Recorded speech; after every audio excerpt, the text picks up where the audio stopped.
নমস্কার বন্ধুরা, welcome to অপর্ণার kitchen. আজ আর কোনো রেসিপি নয়, আজ দেখাবো জন্মদিনের মিনি ব্লগ। তো জন্মদিন ছিল এক কাকার। তো আমার একটা কাকার জন্মদিন ছিল, বড় কাকার জন্মদিন।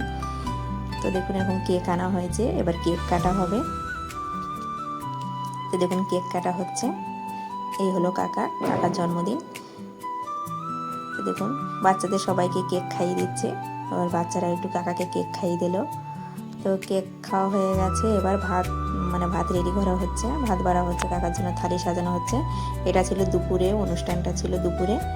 তো দেখুন রেডি করা হচ্ছে। এদিকে মেনুতে ছিল সাদা ভাত, কাতলা মাছের কালিয়া, মাছের মাথা দিয়ে মুগ ডাল, আলু ভাজা, শাক ভাজা, 5 রকমের ভাজা, মাংস, পটল চিংড়ি, আর ছিল চাটনি, পাঁপড়, মিষ্টি আর পায়েস।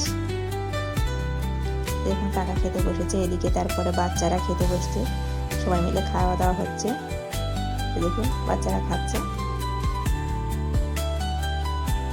তো ওদের খাওয়া প্রায় হয়ে গেছে। ওরা আলু ভক্ত, শুধু ডাল আর আলু ভাজা দিয়ে খাচ্ছে। তারপরে আমি খেতে বসলাম, এবার মাংস দিয়ে খেয়ে নিচ্ছি। তারপরে দিল পায়েস, দই, আর লাস্টে কেক খেয়ে বাড়ি চলে এলাম। টাটা, আজকের মতন এটুকুনি।